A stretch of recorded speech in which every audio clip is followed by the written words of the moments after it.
with all of you, this is a very exciting time, an exciting year for L&D and for business in general. Now, I want to actually dive right into our first question on what are some of the L&D trends that will shape HR initiatives in your organization or for you in 2024. Lotus, if you can kick us off, tell us briefly about yourself and then let us know what your top 3 initiatives are. Sure, sounds great. Well, I'm Lotus Buckner, and I am a people leader and executive, and also do career and executive coaching, and soon to be author. So if you want to follow along with that, I think for me, the top 3 L&D trends this year are really AI, upskilling and reskilling, and then business alignment. So what I mean by those with AI, I think that's kind of the obvious one. It's going to continue disrupting the space. So thinking about how do we incorporate it into L&D initiatives? When do we rely on AI versus when do we think it's kind of dangerous in this space? And how do we balance this from a learning perspective? How do we provide, on-demand learning experiences that are meaningful when people are relying so heavily now on things like open AI just to obtain on-demand content? So how can, as L&D departments, how can we remain agile so that learning is seamless regardless of environmental changes like we saw with the pandemic?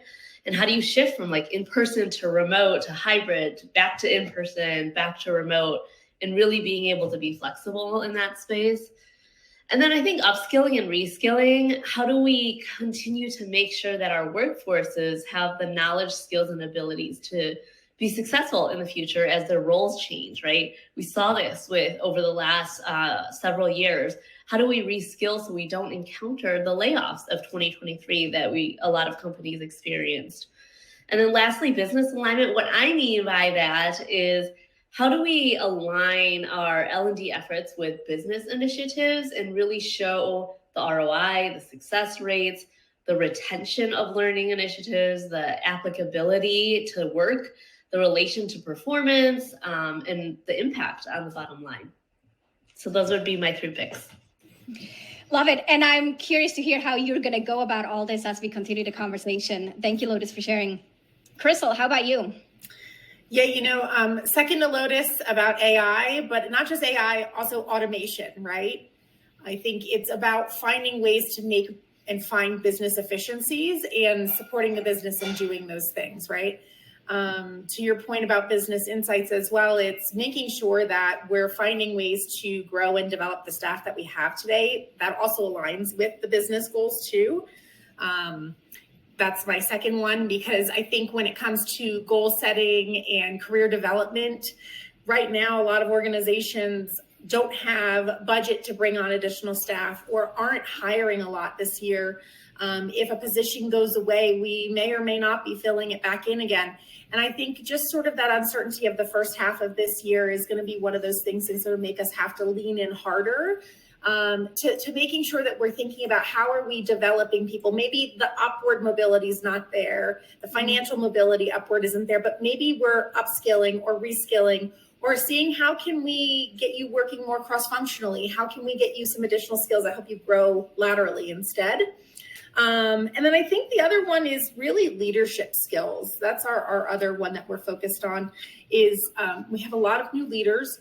Those leaders need a lot of training in emotional intelligence, in feedback for their staff. And then also to that point earlier of how do you grow somebody's career? A lot of them don't know exactly what it takes to then level somebody up underneath them and continue to give them those opportunities. So really being a business partner to all of those leaders so that they find their skills are getting developed while they're also developing everyone around them. So really those leadership skills is number 3 for us. Yeah, and I really hear you call out the fact that some of the past paths, such as just upward mobility or additional resources, may just not be available. So we have to get more creative about it. Crystal, tell us briefly about yourself. Oh, sorry, I forgot. I'm Crystal Cooper. I'm the VP of People Operations for a startup called Vision. We do ocean freight container tracking. This is my 5th startup that I've worked for, and I love the startup world. It's scrappy, it's fast, it's difficult, but it's such a fulfilling challenge. And If no one has ever worked at a startup, I suggest you go find one to go work for, because it is such a fast ramp of knowledge. And it's such a great energy to be around. So I'm just a way to here too. Thank you. Right, a way to upskill and reskill. Exactly. Right. Very fast. Wonderful. Wendy, how about you? Hi, Wendy Ellis, VP of Talent and Learning at Health Edge, a SaaS tech company. I'm so excited to be here today. The questions that you're bringing to the table are so thoughtful, and in thinking about those three trends, going to build on AI a little bit, or especially around integration and talent management. And so when we think about performance and talent management, service delivery, internal professional development, I think that's a key trend. I think that integration will support a more personalized, efficient, and data-driven approach to HR initiatives. The second one for me was around emphasis on employee experience, so a holistic approach to the employee experience, really around extending beyond that traditional feedback mechanisms, but also to include like pay equity audits, productivity tool integration. I think this reflects a broader and deeper understanding of our employees' needs and their aspirations. And then the third part was around talent acquisition, but not necessarily externally. So when I think about that, this to me also includes focusing on internal mobility and career pathways. So those are kind of the three areas. Mm-hmm. Yeah, very nice. Okay, we'll get to more of that in follow-up questions. Thank you, Wendy, for sharing. Jen, how about you? Hi, everyone. Jen Rekla. I am the Director of Organizational Learning and Development at Colorado Access. We are a nonprofit health plan, and AI learning was my number one in this category as well, thinking about how can that help us be more efficient and effective as learning professionals. How is this going to change the skills needed, the landscape for our staff moving forward? And then how can we help our current staff utilize this to make them more effective and efficient? There's a lot in the leadership development space that we are also focused on, specifically around how leaders show up. There's been a lot of focus on the doing, the skill development, and not as much as on the how we show up as leaders, how we navigate through stress and complexity and ambiguity. And there's a term called vertical development that if you don't know about it, I recommend you look it up. It's a space we're diving more into to balance the skills and abilities that we're teaching as well. And then the third category that I'm really seeing is around healing and well-being and wellness and trauma-informed leadership.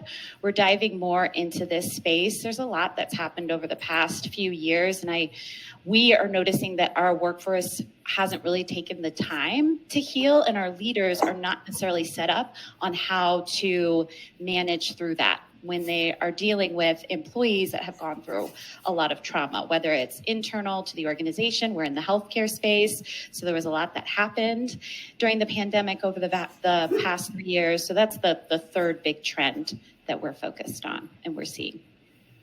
Interesting. Thank you for sharing that. Ryan, lastly, over to you. What are the top three trends that you're seeing in the L&D space? And then briefly introduce yourself as well. Yes, my name is Ryan Human. I am the Director of Learning and Development for America's Car-Mart, and thank you so much for having me. There's really not going to be anything I'm going to throw out there that hasn't been mentioned just yet. So really for us, the three biggest trends that I kind of see, a transition from the emergence of AI and automation to really more so of an acclimation to it. I think this upcoming year, a lot of the trend and the focus is no longer going to be about, hey, it's here, but what do we do about it? And we actually have to make a decision.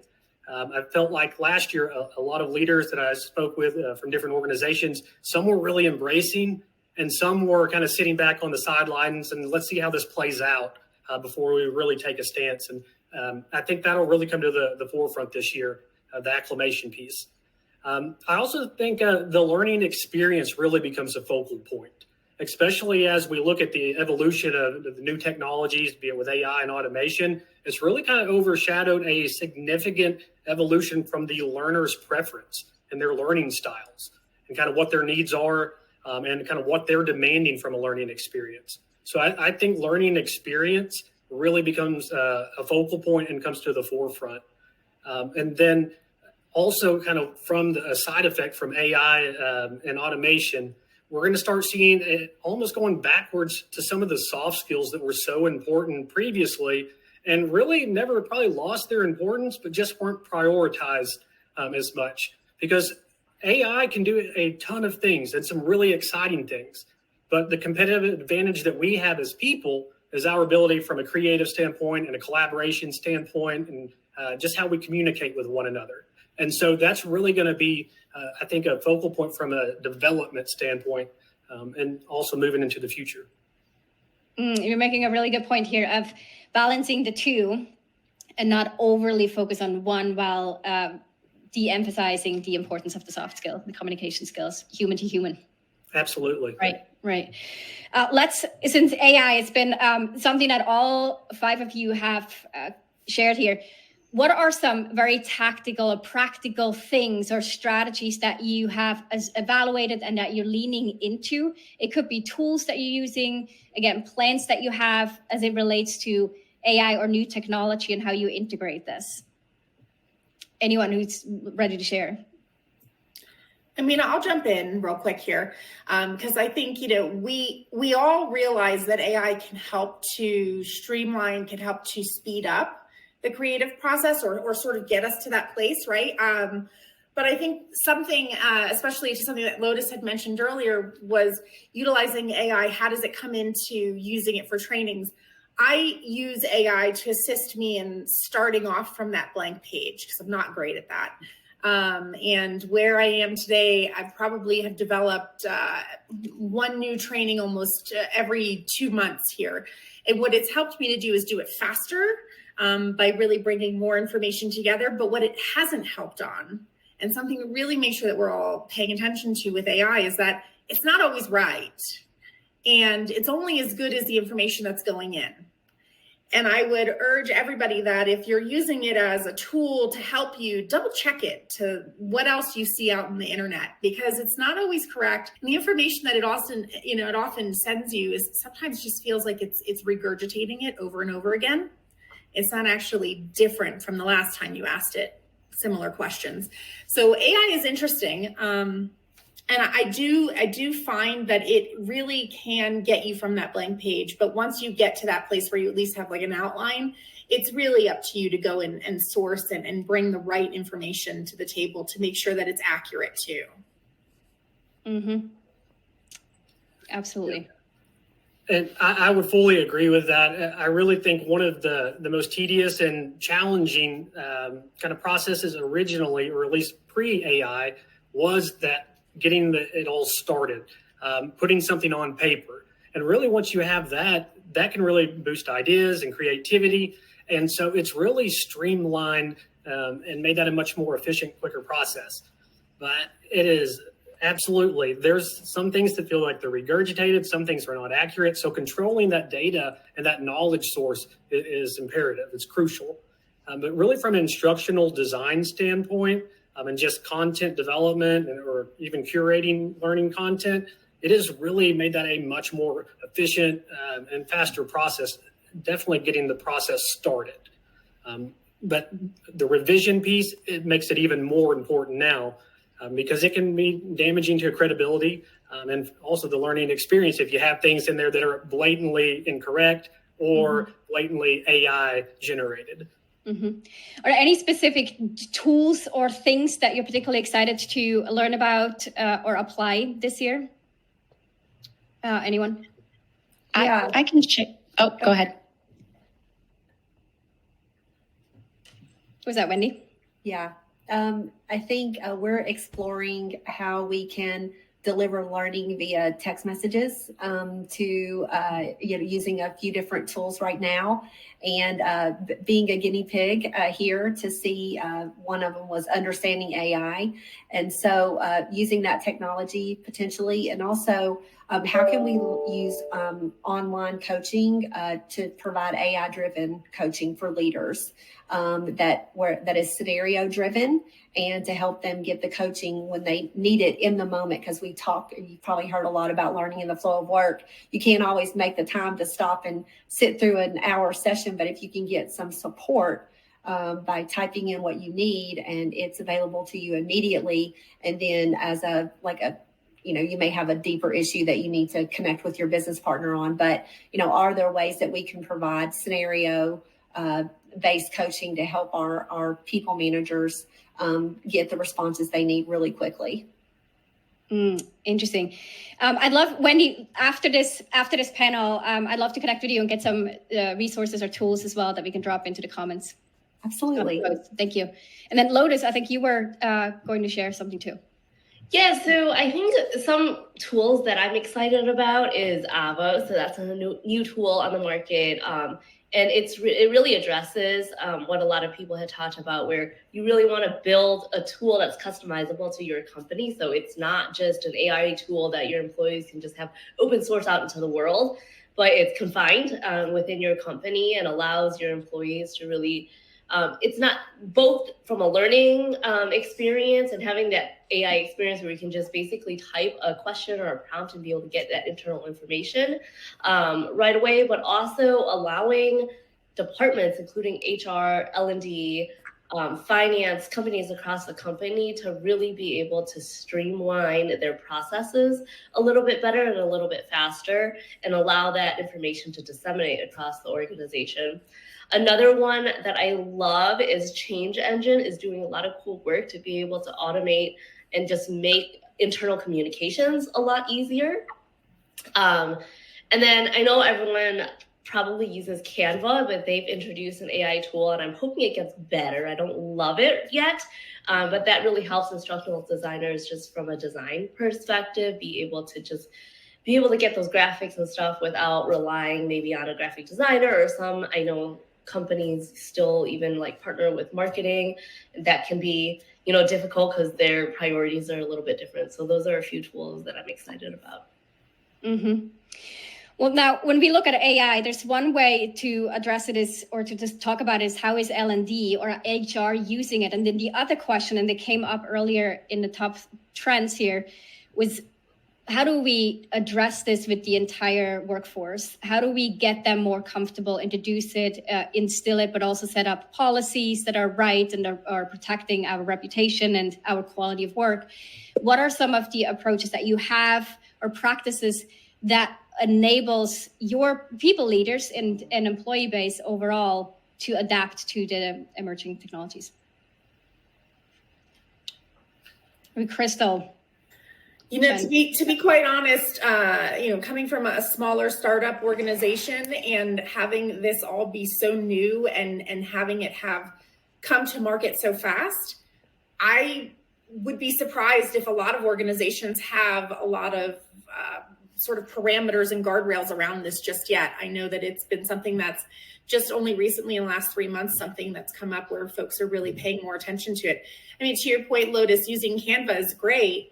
But when you're using it to generate images, you also have to watch out for copyright issues because it's still prevalent. I mean, I know if you use stuff like Shutterstock and Adobe, they promise that there's no limitations there, but it's a totally different system, right? And it's not always free. Oftentimes you got to pay for that separately. So it's ever evolving. I think for us, what we have made very clear is that if you're going to use AI, triple check it, gut check it with someone else. Make sure that it's actually saying what it's supposed to say. Don't just set it and forget it, if you will. Make sure that it actually still reads to our company values and what we're trying to do with our organization as well. Mm-hmm. Ramona, I can speak to this as well. We have been experimenting for the last 6, 7, 8 months on this tool internally with learning and development. That's certainly the place that we started. And then our IT, we're close partners with them, and they've come up with a policy for our whole organization, at least initially. And then we're pulling together a work group that will include individuals from our IT group, compliance, legal, learning and development and these individuals moving forward will really help to determine the strategy, the governance around this, what's learning going to be for the organization. For now, though, we've just been doing small pockets of experimenting with some of our employees, understanding how they're currently using it, helping them with prompts. Prompts is so key, especially when you use a tool like ChatGPT, and that's been really helpful. I think the biggest challenge is that this technology, it's happening so fast. We all have access to it, and it's hard to catch up. It's hard to really catch up to how fast this is changing. Yeah, 100%, 100%. Anyone else before we move on to a different topic? I just want to reiterate the importance of it needs to be addressed, and it can't be something that we don't talk about. And so there's not a perfect solution that's a cookie cutter approach to every organization. It's going to be different the way each organization utilizes it and the volume or to the extent which they do. But what's key is addressing it and putting something in place, especially if it's not already there now, doing so very, very quickly. Because by not talking about it, employees are still using it. Not all of them, but some, there's that curiosity and, hey, this is kind of neat. And if there's not constraints or at least guidelines in place, they're able to use it however they see best fit. And a lot of these concerns that are out there with it as well, they may not take into that same consideration. And so it's imperative, whatever that it's going to look like for each organization, but there is guidelines put in place that addresses it. And I think that's crucial. Mm-hmm. Yeah. And like you said, it's ever evolving. So we will never get to that place, or at least not for the foreseeable future, where we can say, okay, our AI policy is this. These are our standards. This is the do's and the don'ts. And then let that stand and leave it alone. We will always have to iterate it because it's so fastly evolving, and there will be early adopters. So we'll jump on new technology and new tools out there. Yeah. Let's talk about some of the softer skills. So some of the skills and competencies that you see in the organization, and it may be related to technology, but let's just broaden it here a little bit more. You're really focusing on what are some of the key competencies and skills that you think 2024 will call for, and there is the need to up level on those across the organization, or just a maturity of people. What are those? What are some of the specific things you're focusing on? I can speak to that. We're really focusing on emotional intelligence, communication, collaboration, especially in a hybrid work environment. The majority of our employees are remote. And so really focusing on manager effectiveness, because I think that people leaders who keep their teams engaged, create inclusivity and connection in that hybrid work environment are really going to be in high demand. And we're doubling down on focusing on those skills with our people leaders. Is there a specific approach that you're planning on using here to do so? So we do a couple of things. We've spent quite a bit of time teaching our managers how to deliver feedback. And we focused a lot on building our culture. We measure our culture effectiveness. We have extremely high scores when it comes to people feeling respected or feeling included. We have high manager effectiveness scores. We talk to the managers about their effectiveness scores. We talk to them about how they can develop those.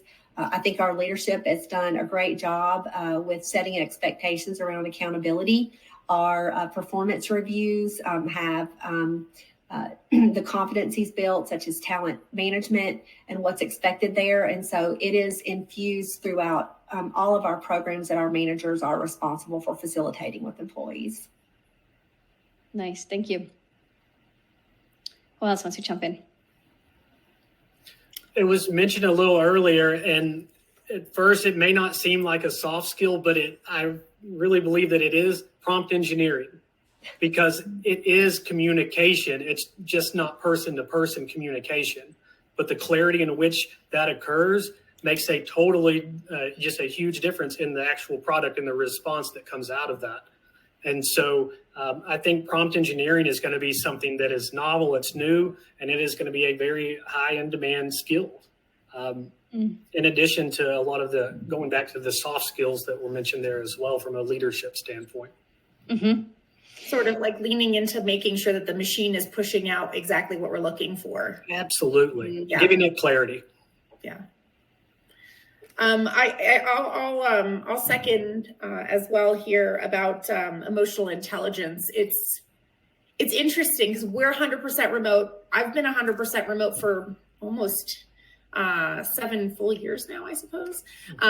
So pre-COVID, and it's interesting because organizations, whether they're fully remote or even just hybrid, we all sort of had a taste of this pre-COVID anyhow, where we might have had dispersed workforces. You might have been a manager in New York, but your organization had offices in Chicago and LA, and you had to manage those teams too. And I think emotional intelligence is one of those things where it's not just for leaders, it's for everybody, and reminding people that we need to be people, even though we now live in a very automated world. We have to have those skills. That's one. Feedback as well, making sure that our leaders are giving effective, actionable feedback that's in the moment, and that is something that employees can actually take and learn from, rather than just saying, oh, well, I messed that up, here we go, let's just move on.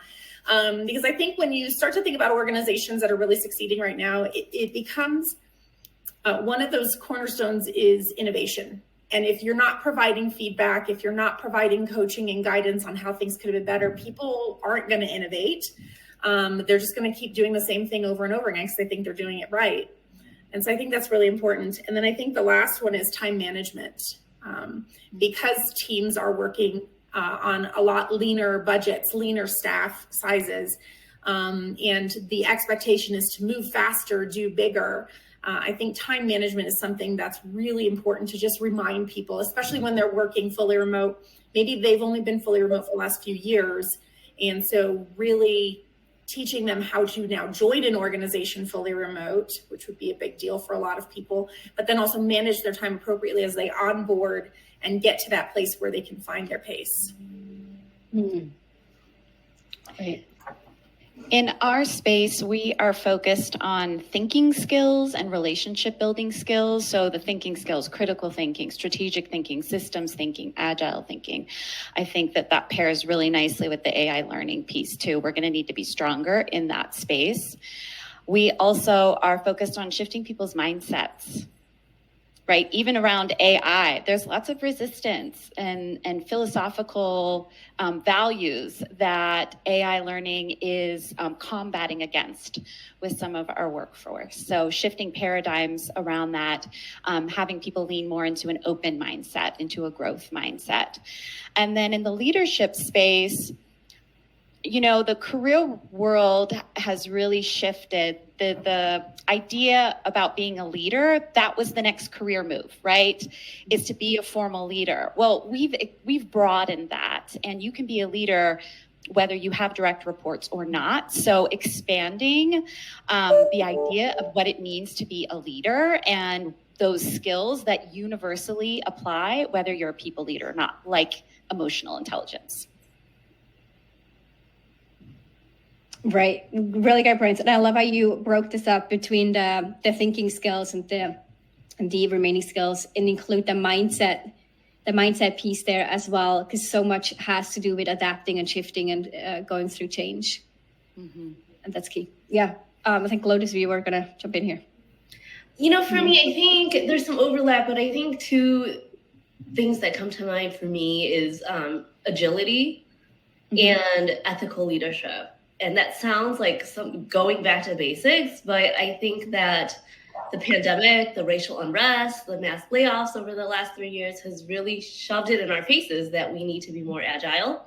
And social media and the immediate and overwhelming access to information and content that people have has only shed a much needed light on the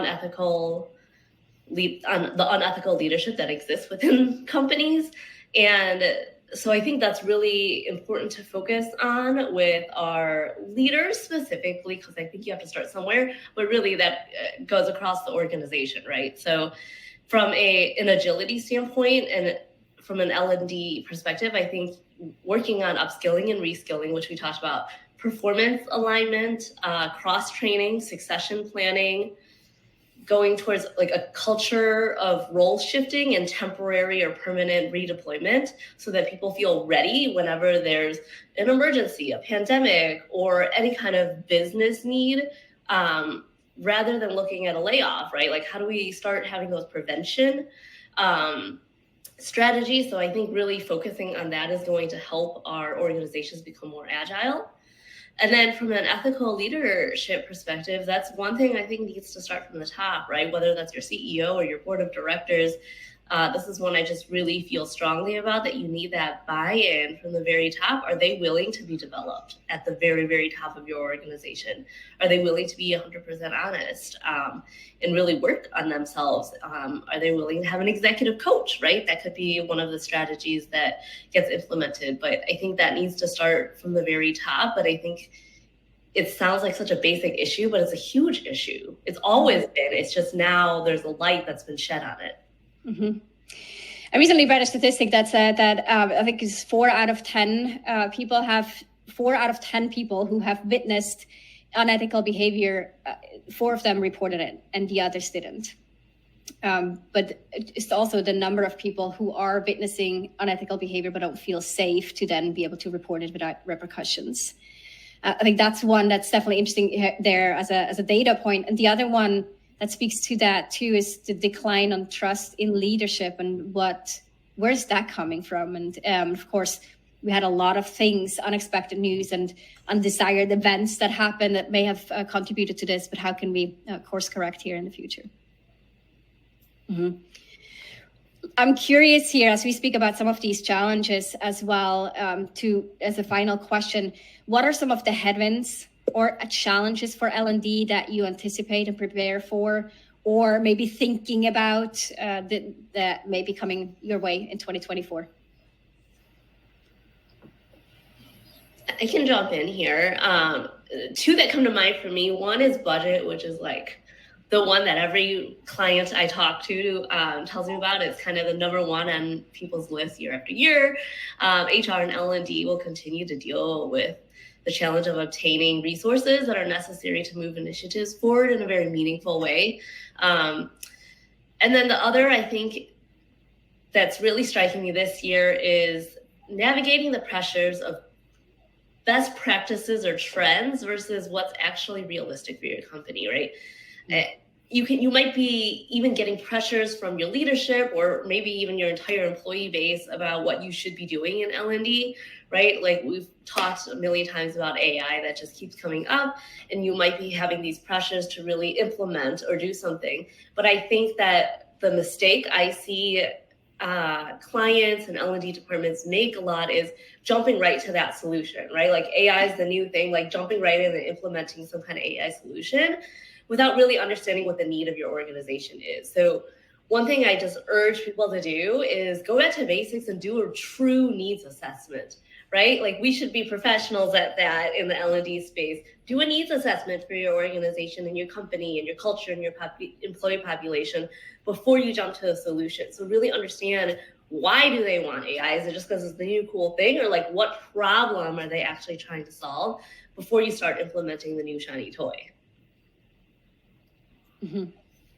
Yeah, I think that's great, Lotus. That was really, it's always funny when you think about when companies start doing cutbacks. I put it in our private chat here. L&D is always that stepchild. It gets cut immediately. Well, we don't have spending for that, but what we do have spending for is for you to make sure people stay in their seats. Well, one of those pieces is making sure that they're finding value here. But to your point, it's, what do they find value in? Don't just roll out programs just to roll out programs, right? Ask them, what are you looking for in your career, and how can I support that by rolling out a specific program that might support the business and what your goals are? I think for us, one of the things is obviously budget is the biggest challenge and headwind going into 2024. It's always looking at ways, how can we do this in a more creative way? I'm a team of one, and so getting it done here it's my job.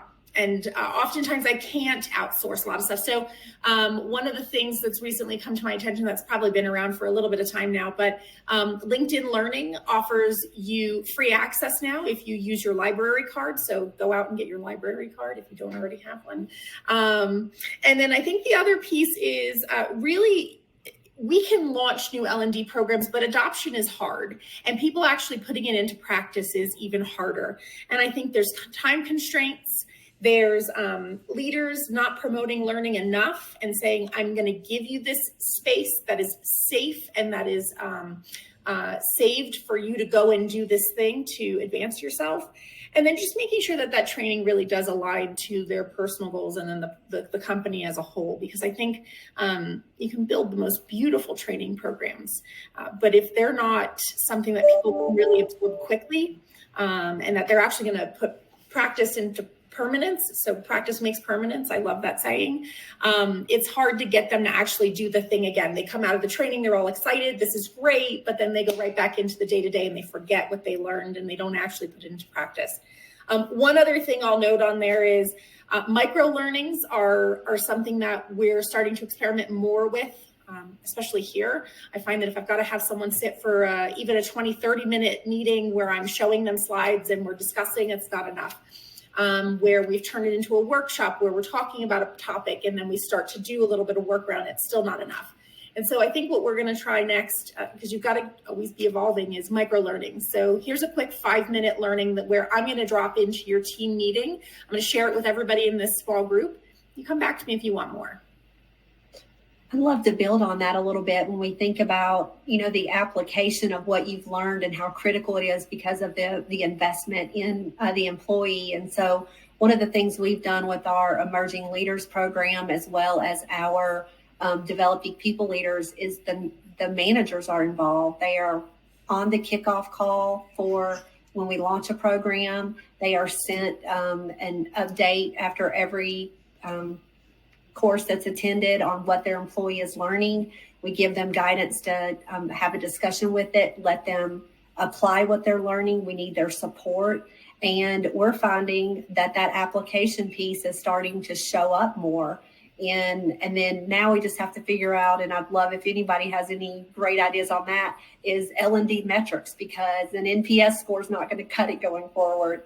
We're really going to have to show our value here and how we're moving the needle and in the programs that we're doing. And we've been able to do that from our manager effectiveness scores and our performance review ratings after, we spent all of 23 and part of 22 really focusing on our developing our people managers. But I think that's the analytics piece is going to definitely be something that we're going to have to navigate better going forward.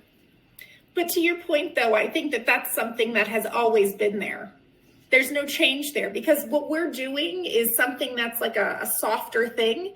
It's not always a digital metric that you can pull out, right? So you might have your ENPS scores, but oftentimes it's harder to really track the success of a lot of these trainings unless it's something that tangibly you can see them build after the training, right?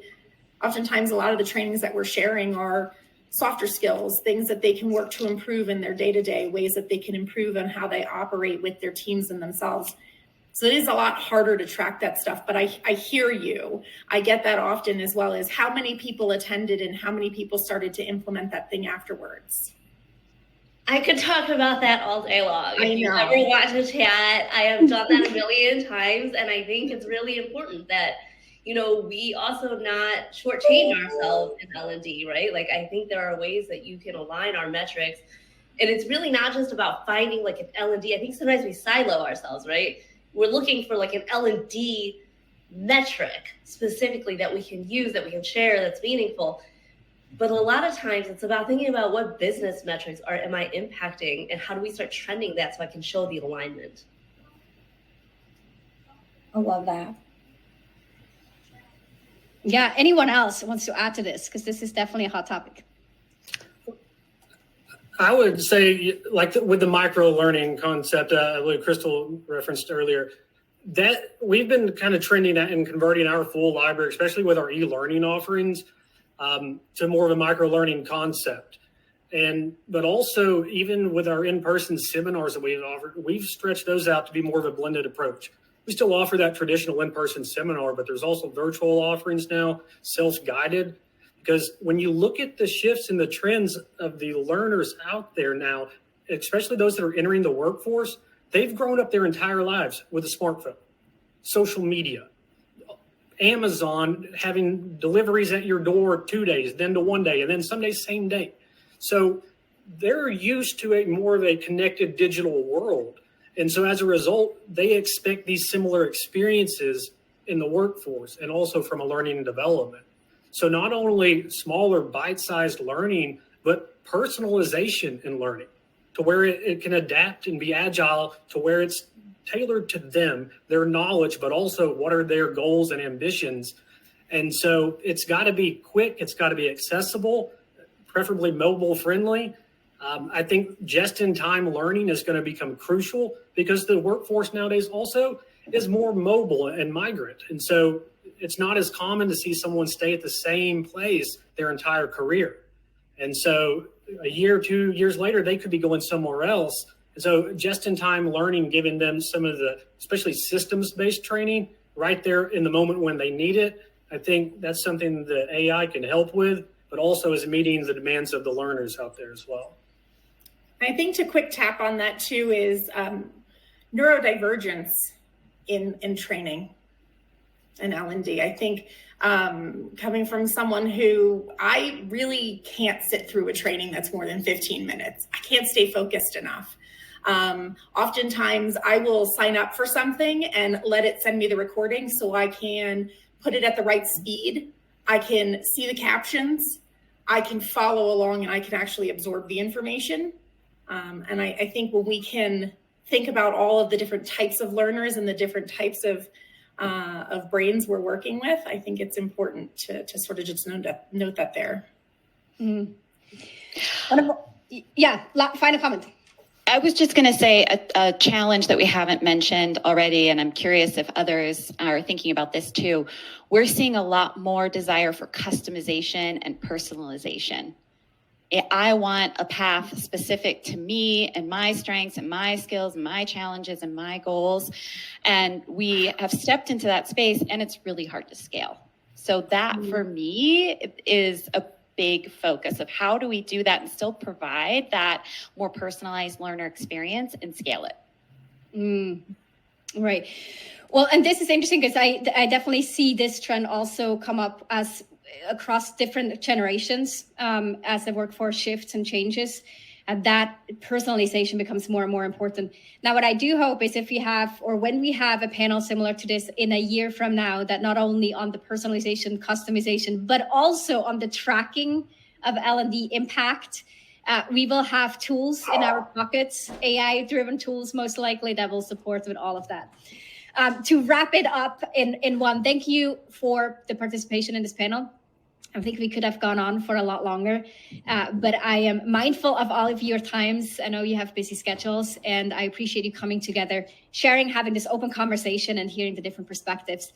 We will have this post up. Please add more comments or engage as to add some of the questions that were posed or Wendy's question earlier here as well, so we can keep the conversation going in the post. Thank you again for participating, and have a good rest of your day. Thank you all. Thank you.